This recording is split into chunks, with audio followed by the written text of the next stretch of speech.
Hello students, how are you? I hope आप सब safe और अपने घर पर हो। मैं वेदांत सबसे वेलकम करता हूं आपके अपने यूट्यूब चैनल में।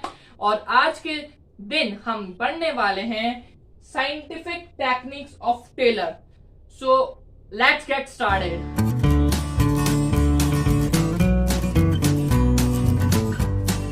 ओके माय डियर फ्रेंड्स, तो हम पढ़ने वाले साइंटिफिक टेक्निक्स ऑफ टेलर। और हमारी जो first scientific techniques of Taylor है वो है फंक्शनल फोरमैनशिप। वो क्या है? वो है फंक्शनल फोरमैनशिप। टेलर ने हमें टेक्निक्स दी थी, साइंटिफिक टेक्निक, जिसकी वजह से हम हमारा आउटपुट इंक्रीज कर सके और कंपनी की प्रॉफिट और गुडविल सर्वाइवल बढ़ा सके, ग्रोथ कर सके कंपनी की। तो फर्स्ट उसमें था फंक्शनल फोरमैनशिप। तो हम करते हैं इसको स्टार्ट। तो क्या है फंक्शनल फोरमैनशिप, हम उसको देखने की कोशिश करते हैं। Taylor suggested that division of factory into two departments, planning and production departments। Taylor ने कहा कि जो फैक्ट्री या जो ऑर्गेनाइजेशन है उसको आप दो डिपार्टमेंट में बांट दीजिए। एक कर दीजिए प्लानिंग का डिपार्टमेंट और एक कर दीजिए प्रोडक्शन का department. Taylor felt that workers must free from the burden of planning and concentrate of work and production। Taylor ने कहा कि जो ऑर्गेनाइजेशन और फैक्ट्री में जो डिपार्टमेंट उसको दो डिपार्टमेंट डिवाइड कर दो। एक कर दो प्लानिंग डिपार्टमेंट, एक कर दो प्रोडक्शन डिपार्टमेंट, ताकि जो वर्कर्स हैं वो फोकस कर सकें प्लानिंग डिपार्टमेंट वाले प्लानिंग पे और प्रोडक्शन वाले प्रोडक्शन पे। बिकॉज जो हम बात करें फंक्शनल फॉर्मेशिप हेड होता है, ठीक है। सो जो फंक्शनल फॉर्मेशिप होता है वो इतना एक्सपर्ट नहीं होता कि वो सारे काम को देख ले, और उसमें सारे वर्कर्स सारे काम की स्पेशलाइजेशन नहीं होती, वो सिर्फ एक हेड होता है। तो टेलर ने ये इंसिस्ट करा कि हम जो है हमारे डिपार्टमेंट को दो ग्रुप में डिवाइड कर दें, एक प्लानिंग डिपार्टमेंट, एक प्रोडक्शन डिपार्टमेंट, ताकि हमें स्पेशलाइजेशन आए, ताकि हमारा जो आउटपुट है वो भी इंक्रीज हो सके, specialisation good quality of product हम प्रोड्यूस कर सके, साथ ही साथ में हमें एक्सपर्टीज की भी मदद रहे। तो इन्होंने फंक्शनल फॉर्मेशिप डिवाइड कर दी। अब फंक्शनल इन्होंने कहा कि कोई भी एक जना सारे काम नहीं कर सकता, वो कोई भी एक जना हर फील्ड में एक्सपर्ट नहीं सकता। तो इन्होंने कहा कि मैं फंक्शनल फोरमैनशिप के अंदर 8 एक्सपर्टीज मतलब कि 8 फंक्शनल फोरमैनशिप मतलब कि 8 एक्सपर्टीज को इन्होंने कहा कि हम 8 एक्सपर्टीज रखेंगे। उस 8 एक्सपर्टीज के अंदर 4 हम रखेंगे प्लानिंग डिपार्टमेंट में और 4 एक्सपर्टीज हम रखेंगे प्रोडक्शन डिपार्टमेंट में। तो कुल मिला के फंक्शनल फॉर्मेशन में यही है। टेलर ने कहा कि हम जो हमारी फैक्ट्री या ऑर्गेनाइजेशन है उसको दो में डिवाइड कर देंगे, एक होगा प्लानिंग, एक होगा प्रोडक्शन। बिकॉज जो फंक्शनल जो फोरमैनशिप है, जो फोरमैन जो हेड है, वो सब काम में एक्सपर्ट नहीं होता, वो बस सब पे नजर रखता है। तो हमें एक्सपर्टीज भी चाहिए, तो हम इनको अलग अलग डिवाइड कर देंगे ताकि प्लानिंग वाले प्लानिंग फोकस कर सकें और जो प्रोडक्शन वाले वो प्रोडक्शन फोकस कर सकें, ताकि हमारा आउटपुट भी इंक्रीज हो, स्पेशलाइजेशन भी और गुड क्वालिटी प्रोडक्ट हम प्रोड्यूस कर सके। सो इन्होंने इसलिए एक्सपर्टीज रखे। अब इन्होंने 8 एक्सपर्टीज रखे, ठीक है, ताकि हमें 8 स्पेशलाइजेशन मिल सके। 8 एक्सपर्टीज में 4 प्लानिंग में और प्रोडक्शन में। तो हम देखते हैं प्लानिंग के अंदर कौन से 4 एक्सपर्टीज है। ओके माय डियर फ्रेंड्स, तो हम देखते हैं कि जो इन्होंने 8 एक्सपर्टीज लगाए थे, जिसके अंदर सिर्फ 4 प्लानिंग डिपार्टमेंट में और 4 प्रोडक्शन डिपार्टमेंट थे, उसके अंदर प्लानिंग डिपार्टमेंट के अंदर कौन से 4 एक्सपर्टीज काम करते हैं। तो आइए देखो, सबसे पहले इसमें लगाया इन्होंने रूट क्लब। रूट क्लब नाम से चल रहा है sequence of step to perform a jobs, मतलब कि क्या स्टेप रहेगा, क्या हमारा रूट रहेगा कि हमें किस तरीके से काम करना है, किस रास्ते से हमें काम करना है, हमें कौन कौन सा काम, जैसे हमें पहले ये करना है, फिर हमें ये करना है, फिर हमें ये करना है। तो रूट की एक प्लानिंग कि भाई कैसे कैसे काम होगा, सीक्वेंस ऑफ स्टेप कि पहले हम ये करेंगे, फिर हम ये करेंगे, फिर हम करेंगे। तो sequence of step means providing एक वो देना कि भाई पहले एक रूट तैयार कर देना। Then my dear friends, instruction club provide instruction provide करना। देखो ये हम बात कर रहे हैं प्लानिंग डिपार्टमेंट की, not a production. Planning department क्या होता है कि प्लानिंग में कि रूट क्लब क्या है, प्लानिंग करना कि किसी एक ऑब्जेक्टिव पे कि पहले ये करेंगे। Instruction club part of planning department instruction provide करेगा कि जो उन्होंने रूट तैयार करा उसके इंस्ट्रक्शन की तुम्हें कैसे कैसे काम करना है, कौन कितने लोग कहाँ काम करेंगे, कितने लोग कैसे काम करेंगे, कैसे कैसे काम होगा, कौन कहाँ काम करेगा। तो एक इंस्ट्रक्शन प्रोवाइड करना कि पहले इस पे काम करोगे, फिर तुम इस पे काम, एक इंस्ट्रक्शन देना अपने एम्प्लॉयज को, इंस्ट्रक्शन प्रोवाइड करना। देन टाइम एंड कॉस्ट कि भाई अगर हम इस प्रोजेक्ट पे काम करें तो कितना टाइम लगेगा, कब तक ये है कि ये प्रोजेक्ट हम कंप्लीट कर लेंगे, कितनी कॉस्ट आएगी, उन सबका पूरा बजट निकालना कि भाई अगर हम इस प्रोजेक्ट पे काम कर रहे हैं तो ये सारा काम है प्लानिंग डिपार्टमेंट का कि भाई इतना समय लगेगा, हो सकता है थोड़ा समय ज्यादा भी लगे, तो उसके लिए भी हमें प्रिपेयर रहना पड़ेगा। हो सकता है कॉस्ट थोड़ी ऊपर नीचे कैसी भी हो, तो कॉस्ट का पूरा बजट देना, तो सारा बजट निकालना। एंड लास्ट होता है डिसिप्लिनरी। डिसिप्लिनरी की इस पूरे काम में डिसिप्लिन रहे, कोई भी झगड़ा ना हो, म्यूचुअल कोऑर्डिनेशन से काम करें, टीम स्पिरिट से काम करें, एक डिसिप्लिन मैनर के अंदर काम करें, ऑर्डर्स को फॉलो करें और उसको अच्छे से एग्जीक्यूट, मतलब उसको एग्जीक्यूट डिपार्टमेंट जो प्रोडक्शन का उसको करें। ठीक है, सो आई होप समझ में आ गया होगा कि रूट क्लब, रूट रास्ता, sequence of steps, instruction provide करना कि तुम पहले इसको ऐसे काम करो, फिर ऐसे काम करो, पहले ये काम होगा फिर ये काम होगा, एक इंस्ट्रक्शन देना अपने एम्प्लॉयज को।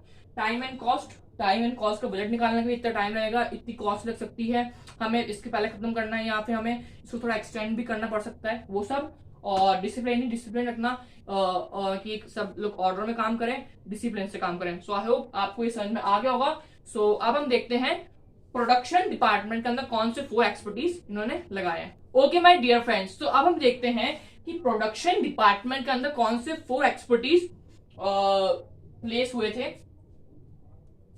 देखो, सबसे पहले इसमें आता है गैंग बॉस।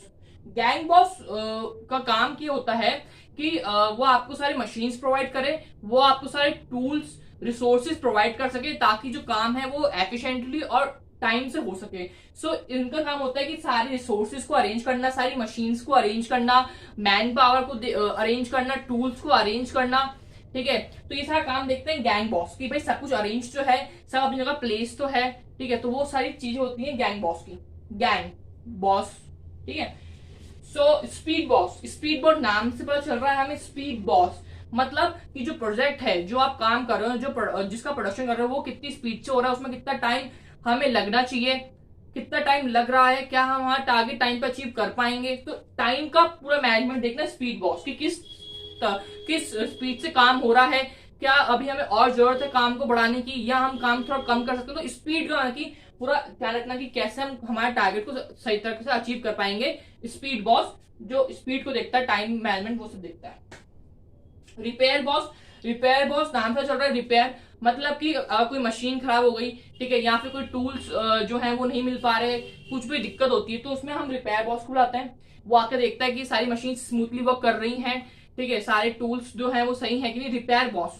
ठीक है, एंड लास्ट आता है इंस्पेक्टर वो होता है जो क्वालिटी चेक करता है कि जो प्रोडक्शन कर रहे हैं उसकी क्वालिटी अच्छी है कि नहीं है।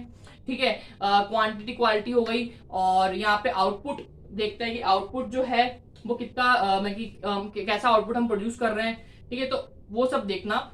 तो ये होता है gang boss, speed boss, repair boss and inspector production department के अंदर। सो कुल मिला के फंक्शनल फोरमैनशिप अगर मैं आपको एक शॉर्ट में बताऊं तो सिंपल से यही है कि जो भी डिपार्टमेंट्स है उन सब में वर्क की स्पेशलाइजेशन ऑफ वर्क है, हमारा आउटपुट इंक्रीज कर सके और काम एफिशिएंटली हो। तो इन्होंने 2 डिपार्टमेंट बना दिए, एक डिपार्टमेंट को नाम दिया प्लानिंग डिपार्टमेंट, एक को नाम दिया प्रोडक्शन डिपार्टमेंट। प्लानिंग डिपार्टमेंट के अंदर 4 लोगों को काम करने के लिए दिया जो 4 एक्सपर्टीज काम करेंगे, और प्रोडक्शन डिपार्टमेंट के अंदर 4 एक्सपर्टीज काम करेंगे। सो ये था फंक्शनल फोरमैनशिप, ताकि काम एफिशिएंटली जल्दी से हो सके। तो अब हम देखते हैं हमारा नेक्स्ट पॉइंट। ओके फ्रेंड्स, तो अब हम बात करने वाले हमारे सेकंड पॉइंट की, जो कि है standardisation and simplification of work. So हम करते हैं इसको start. Standard and simplification of work क्या कहना चाह रहे हैं हम देखते हैं एक बार, कि maintain standard right from selection of tools machine to uses. भाई देखो, हम बात कर रहे हैं स्टैंडर्ड एंड सिंप्लीफिकेशन वर्क की, तो स्टैंडर्ड हमें मेंटेन करना पड़ेगा। ठीक है, तो ये प्रिंसिपल बोलता है कि आप स्टैंडर्ड मेंटेन करिए right from the selection of tools, selection of raw material to convert into finish products. ठीक है, टू मशीन टू यूजेस। भाई आप कोई मशीन परचेज करें, टूल्स मशीन करें, उस वहां से लेकर जो आप यूज करें तब तक आप एक स्टैंडर्ड मेंटेन करिए। देन नेक्स्ट पॉइंट है not meet only quality of standard but it refers to setting standards for size, type, weight and quality। Standards का सिर्फ मतलब ये नहीं कि आप सिर्फ क्वालिटी में स्टैंडर्ड रखिए, standard of weight, quality, type, size, standardisation रखिए साइज के अंदर, क्वालिटी के अंदर, टाइप के अंदर, ठीक है, वेट के अंदर, कि हमें इतना तो स्टैंडर्ड हमारा रखना ही, क्योंकि इससे नीचे जाना है, इतना हमारा एक स्टैंडर्ड होना चाहिए। जैसे हम आते हैं साइज के, तो हम एक स्टैंडर्ड, इससे हम एक स्टैंडर्ड का हम बनाएंगे, हम इससे छोटा साइज नहीं बनाएंगे, हम इससे बनाएंगे तो इतना, या फिर इससे बड़ा ही बनाएंगे। ये हमने एक स्टैंडर्ड फिक्स कर लिया। हमने वेट का कर लिया कि हम इतने वेट का ही बनाएंगे। टाइप की हम इस टाइप का बनाएंगे, लेकिन हमने स्टैंडर्ड सेट कर लिया कि हम ये करेंगे, इतने टाइप का, इतने साइज का। हमारी क्वालिटी में हम इंप्रूव करने की कोशिश करेंगे, स्टैंडर्ड हमने मेंटेन कर लिया। तो उससे क्या होगा कि आपका क्वालिटी भी बढ़ेगी, ठीक है, आउटपुट भी इंक्रीज होगा और एफिशिएंसी भी आएगी। देन थर्ड पॉइंट है manager must make use of work study which includes time study, motion study. Means ये कहना है कि जो मैनेजर है ना उसको साइंटिफिकली टेक्निक्स का वर्क करना चाहिए, जिससे सिंप्लीफिकेशन और स्टैंडर्डाइजेशन ऑफ वर्क आएगा। उसको साइंटिफिक टेक्निक्स का हेल्प लेनी चाहिए, जैसे टाइम स्टडी, मोशन स्टडी, जो हम आगे हम सब पढ़ेंगे। तो ये प्रिंसिपल हमें क्या चाह रहा है कि आप आउटपुट इंक्रीज करिए बट उसका क्वालिटी भी इंप्रूव करिए। ठीक है, जैसे मैं आपको एग्जांपल दूं, फेमस जैसे नोकिया हो गया, नाइकी हो गई, एप्पल हो गई, तो ये सारी कंपनीज, ये साइंटिफिक टूल्स जो है वो जो साइंटिफिक टेक्निक्स है इन सबको, जैसे स्टैंडर्डाइजेशन, सिंप्लीफिकेशन ऑफ वर्क, इसको इन मेंटेन करती है, इसका यूज करती है। ठीक है, और यहाँ पे बात करिए कि मैनेजर्स को जो है साइंटिफिक टेक्निक्स का यूज करना चाहिए, टाइम स्टडी हो गया, मोशन स्टडी हो गया, या फिर जो मॉडर्न टेक्निक्स है जो आगे पढ़ेंगे, जैसे सिक्स सिग्मा हो गया, तो इन सबका यूज करना चाहिए। ओके, देन हम बात करेंगे यहाँ पे सिंप्लीफिकेशन ऑफ वर्क की, कि सिंप्लीफिकेशन ऑफ वर्क से सिंपल सा मतलब ये है कि जो अननेसेसरी के आइटम्स हैं जो आपको मतलब आपको यूज में नहीं आ रहे, या फिर वो अननेसेसरी आइटम्स है, एक्स्ट्रा आइटम्स है, उन सबको आप हटा दीजिए, ताकि एक लिमिटेड आइटम रहे और हम अपना ध्यान उसमें दे सके। सिंप्लीफिकेशन ऑफ वर्क है, जो अननेसेसरी के आइटम्स उनका हटा दीजिए, वो मशीन हो सकती हैं या फिर वो कोई टूल्स हो सकते हैं, कुछ हो सकता है। तो अननेसेसरी का आइटम आप मान कि सिंप्लीफिकेशन ऑफ वर्क की ज्यादा कंफ्यूजिंग या कॉम्प्लेक्स मत रखिए, सिंप्लीफिकेशन ऑफ वर्क रखिए। अननेसेसरी के जो आइटम्स हैं, जो एक्स्ट्रा आइटम्स पड़े हुए हैं, उन सबको हटा दीजिए। मैं यहाँ पे आपको एग्जांपल चाहूंगा, जैसे कि एक पेपर मैन्युफैक्चरिंग कंपनी मान लीजिए, तो पहले वो 2000 वैरायटीज की बनाती थी, लेकिन अब 2000 वैरायटीज से वो सिर्फ 200 वैरायटी बनाती है। तो वैरायटी कम करने से क्या होता है कि वैरायटी आपकी जरूर कम हो जाएगी बट आपकी क्वालिटी इंप्रूव होगी। ठीक है, पहले आप 2000 वैरायटी बनाते थे, लेकिन आप किसी भी ध्यान नहीं देते थे, तो इसलिए आपकी जो ग्रोथ है वो नहीं थी, बट आपने अपनी राइटिंग कम कर दी, बट आपने जो राइटिंग कम करी उसमें आपने बहुत अच्छी क्वालिटी इंप्रूव करी, अपना स्टैंडर्ड मेंटेन करा, तो उससे आपकी ग्रोथ होने लग गई। तो आप कम करिए बट उसको बहुत अच्छे से करिए, सिंपल सा कहने का मतलब ये है। तो स्टैंडर्ड एंड सिंप्लीफिकेशन होगा, आई होप आपको समझ में आ गया होगा कि हमें कैसे करना चाहिए। And let's we move to the next point. Okay my dear friends, तो अब हम पढ़ने वाले हैं हमारा last point but not the least, उसका अंदर सभी कवर है। हमें बात करेंगे वर्क स्टडी की। ठीक है, तो उसके अंदर सारी स्टडीज आती है, तो हम करते हैं स्टार्ट। तो माय डियर फ्रेंड्स देखो, सबसे पहले यहाँ पे इन्होंने टेक्निक दी थी, उसका नाम था वर्क स्टडी, और वर्क स्टडी के अंदर डिफरेंट डिफरेंट स्टडीज आती है। पहली स्टडी जो है वो है फैटिग स्टडी। क्या है, अब देखो हम देखते हैं फैटिग स्टडी क्या होती है। एवरेज ड्यूरेशन ऑफ इंटरवल, क्या है, एवरेज टाइम और we can say average duration of interval. इसमें तीन चीज आती हैं कि इंटरवल कब मिलना चाहिए, number of intervals, duration of interval and frequency of interval, कि इंटरवल कितना मिलना चाहिए, कितने, 1 2 3 4, कब मिलना चाहिए और क्या उसका ड्यूरेशन कितने समय का मिलना चाहिए। ठीक है, तो यहाँ पे आया कि फैटिग स्टडी कौन चाह रही है कि average time of interval, because देखो जो भी आपके ऑर्गेनाइजेशन में जो भी काम कर रहा है उसे कुछ समय के बाद रेस्ट की जरूरत है। ठीक है, कोई भी काम कर, कोई भी परमानेंट काम नहीं कर सकता सुबह से लेकर रात तक, उसको बीच में रेस्ट या इंटरवल्स की जरूरत होती है। तो क्या क्या मिलना चाहिए, हो सकता है कि जो वर्कर हो उसे 2 घंटे के अंदर रेस्ट चाहिए, कोई ऑफिसर हो जो ऑफिस में काम करता हो तो इन्हें 3-6 घंटे के अंदर चाहिए। ठीक है, कोई हो जिनको सिर्फ आधे घंटे का ब्रेक चाहिए बीच में, तो ऐसे भी होते हैं। तो ब्रेक बाकी एक एवरेज टाइम कि भाई इसको इतना टाइम मिलना चाहिए, इसको इतना टाइम मिलना चाहिए, इसको इतना टाइम मिलना चाहिए, according to their jobs, according to क्या काम कर रहे हो उसके हिसाब से। तो एक स्टैंडर्ड टाइम सेट कर देना, ऐसा नहीं हो कि सबको जो वर्कर जो ऑन द ग्राउंड फील्ड काम कर रहा है और जो ऑफिस में बैठा है उसको आप दोनों को सेम ही इंटरवल दो, उसको भी 2 घंटे के बाद ब्रेक दो, उसको भी 2 घंटे के बाद ब्रेक दो, जबकि दोनों काम जो है वो अलग अलग कर रहे हैं, वो ज्यादा काम कर रहा है ना, कि एक ए है, आप समझिए एक ए है एक बी है। अब ए और बी का काम अलग अलग है, ए जो है वो बहुत ज्यादा काम करता है, बी जो है काम करता है बट उसका ऑफिस वर्क है, और ए का क्या है ग्राउंड वर्क है, बट दोनों को जो इंटरवल वो सेम मिल रहे हैं। सो वो नहीं होना चाहिए, आपको अकॉर्डिंग टू वर्क इंटरवल देना चाहिए, एवरेज कि भाई इसको इतना बनता है, इसको हमने इतना दे दिया ब्रेक। वो तो फैटिग स्टडी कहती है कि average interval time to rest और इंटरवल टाइम कितना मिलना चाहिए। देन सेकेंड आता है method study. Method study best method to perform the job, कि भाई हम कौन सा मेथड से हमारी जॉब परफॉर्म कर सकते हैं। फिर अगर मैं आपको एग्जांपल दूं तो 2 होती है, एक होता है आपका लेबर इंटेंसिव और एक होती है मशीन इंटेंसिव। एक तो वो जो लेबर काम करती है और एक मशीनें काम करती हैं। तो आपको देखना है कि भाई आप उन दोनों को कॉस्ट से कंपेयर करिए, फिर कॉस्ट से कंपेयर करने के बाद रिसोर्सेज से कंपेयर करिए, कौन सा जो है हमें ज्यादा आउटपुट दे रहा है और हमारी जो प्राइस वो कम लग रही है, मैक्सिमम प्रोडक्शन दे रहा है और मिनिमम टाइम ले रहा है। ठीक है, कॉस्ट से कंपेयर करिए, अलग अलग रिसोर्सेज से कंपेयर करिए, तो best method of performance job कि हम कैसे कर सकते हैं। कई बार होता है कि हमें मशीन्स या फिर हमें लेबर में जो होता है, हमें कई बार लेबर बेनिफिट देते हैं, या फिर कई बार हमें जब काम जल्दी होता है तो मशीन्स को बोलते हैं, तो क्वालिटी देखने, क्वांटिटी देखना काम का, तो सोर्सेज से मैच करना, कॉस्ट को देखते हुए चलना, तो मेथड स्टडी की बेस्ट मेथड वो हम जब हम कौन सा मेथड अपना के अपनी जो टारगेट उसको अच्छे से अचीव कर सकते हैं, जॉब को परफॉर्म कर सकते हैं। बेस्ट मेथड क्या हो सकता है, तो इट में भी लेबर इंटेंसिव और मशीन इंटेंसिव, उसको आप कॉस्ट से कंपेयर करिए, आप रिसोर्सेज से कंपेयर करिए, प्रोडक्शन से कंपेयर करिए, तो उन सब से करने के बाद तो होता है होती है method study. Then my dear friends, third आता है टाइम स्टडी। टाइम स्टडी क्या होती है, average time to perform the job, कि average time to perform the job, कि स्टैंडर्ड टाइम, कि भाई अगर आपको इतना टाइम दिया गया तो आप इसमें वो काम कंप्लीट करिए। ठीक है, जैसे फॉर एग्जांपल कोई काम है और उस काम करने को मतलब कि वो काम में आपको 2 घंटे लगनी चाहिए, स्टैंडर्ड टाइम फिक्स हो गया है, तो आप उसको 2 घंटे में कंप्लीट करिए, आप उसको खींचिए मत। तो खींचेंगे कि उससे क्या होगा, कि उससे कंपनी का लॉस होगा। तो एक स्टैंडर्ड टाइम, कि भाई अगर इस वर्क के अंदर इतना टाइम लगता है तो उतना ही टाइम लगना चाहिए, उससे ज्यादा या फिर मतलब कम हो जाए वो तो अच्छी बात है, बट उससे ज्यादा टाइम नहीं लगे। जैसे मैं आपको एग्जांपल दूंगा, बहुत सारे आपने रियलिटी शो में कि वो देखोगे, जैसे खतरों के खिलाड़ी आता है, तो उसके अंदर भी एक टाइम देते हैं, भाई इस टाइम के अंदर आपको कंप्लीट करना है, तो जिसने कंप्लीट कर लिया वो उसको हो गया, जिसने कंप्लीट नहीं करा वो आउट हो गया। तो वही स्टैंडर्ड टाइम, कि भाई अगर आपको इतना टाइम देगा तो आप इसमें काम को फिनिश कर दिए, standard time to perform the job. ऐसा नहीं हो कि आप उसको खींच रहे हैं या फिर उसको डिले कर रहे हैं, तो वो चीज नहीं होनी चाहिए। ठीक है, तो स्टैंडर्ड टाइम, आई होप आपको समझ में आ गया होगा। Then motion study. Motion study, motion मतलब कि आपको नाम से चला होगा, मोशन स्टडी में क्या होता है कि जो भी अनवांटेड चीज है उनको आप हटा दीजिए, ताकि आपको जो टाइम है आप अपना टाइम पे काम कंप्लीट कर पाए, और आपकी काम में एफिशिएंसी और प्रोडक्शन और आउटपुट हम इंक्रीज कर सकें ऑर्गेनाइजेशन का।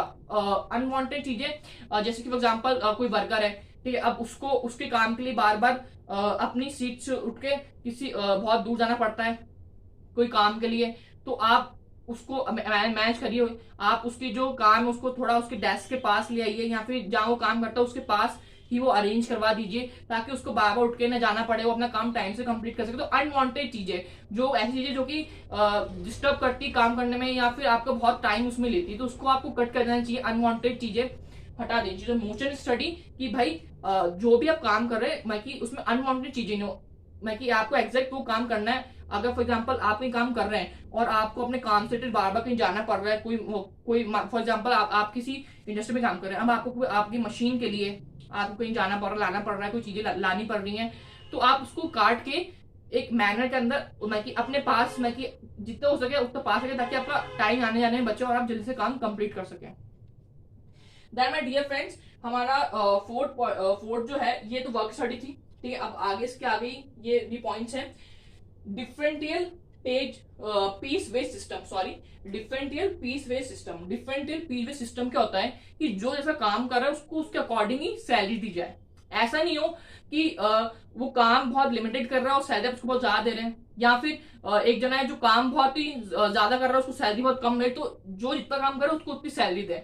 ऐसा नहीं हो कि आप भेदभाव करें सैलरी के बीच में, क्योंकि क्या होगा कि जब जो बंदा बहुत ज्यादा काम कर रहा है तो डेफिनेटली उसको आप सैलरी ज्यादा देंगे, तो उससे होगा मोटिवेशन, खुद की मोटिवेशन मिलेगी और साथ में ऑर्गेनाइजेशन की भी ग्रोथ होगी और आउटपुट भी आपका इंक्रीज होगा। तो जो जिसका जितना बनता है काम के हिसाब से सैलरी, आप उसको उतनी सैलरी दें। डिफरेंट नहीं करें कि किसी को सैलरी ज्यादा किसी को कम, जो जिसका काम है उसके हिसाब से सैलरी दे, ताकि जो दूसरे एम्प्लॉय उनको मोटिवेशन मिले और वो भी बढ़ सके, काम कर सके, ताकि उससे कंपनी की भी ग्रोथ होगी, उनकी पर्सनल ग्रोथ भी तो होगी। देन हमारा लास्ट है मेंटल रिवोल्यूशन। मेंटल रिवोल्यूशन होता है एटीट्यूड चेंज करना towards the different employees. Team spirit का काम करिए, हम पहले भी मैंने आपको बता रखा है, मेरी जो पहले जो प्रीवियस वीडियो है उसको जाके देखिए। मेंटल रिवोल्यूशन है कि आपका एटीट्यूड फॉर्मेशन, एटीट्यूड चेंज करिए काम लोगों के प्रति और काम के प्रति, एक टीम स्पिरिट से काम करिए, गुड वर्किंग हेल्दी कंडीशन मिले एम्प्लॉयज को। मेंटल रिवोल्यूशन जैसे कि मान लीजिए टॉप लेवल है और सुपीरियर लोअर लेवल है, तो उनमें ऐसा नहीं हो कि भाई कि वो लोअर लेवल आए तो उनसे आप भेदभाव करें काम में, नहीं, आप उन सबके सजेशंस लीजिए, ठीक है, उनको रिवॉर्ड दीजिए, उनको मोटिवेट करिए, ठीक है, उनके सजेशन का वेलकम कीजिए, एक एटीट्यूड फॉर्मेशन की टीम स्पिरिट में और एक हेल्थ वर्किंग कंडीशन में आप काम करें। सो आई होप फ्रेंड्स आपको ये समझ में आ गया होगा scientific techniques of Taylor. So my dear friends, हम जो चैप्टर है आपका वो यहीं पर ही एंड होता है। आई होप आपको सारी वीडियोस अच्छी लग रही होंगी। सो मेक श्योर आप जाके सारी वीडियोस देखें। और हमारा जो चैप्टर 2 है बिजनेस स्टडीज का, वो यहीं पर ही एंड करते हैं। और अगर आपके कोई भी क्वायरी इससे रिलेटेड कोई भी क्वेश्चंस हैं तो आप डेफिनेटली मुझसे कमेंट बॉक्स में पूछिए। मैं ट्राई करूंगा कि मैं आपको आंसर दे सकूं। और प्लीज यार लाइक करो, सब्सक्राइब करो, शेयर करो, बेल आइकन को प्रेस कर लो। और आई होप आपको मेरी वीडियोस अच्छी लग रही होगी।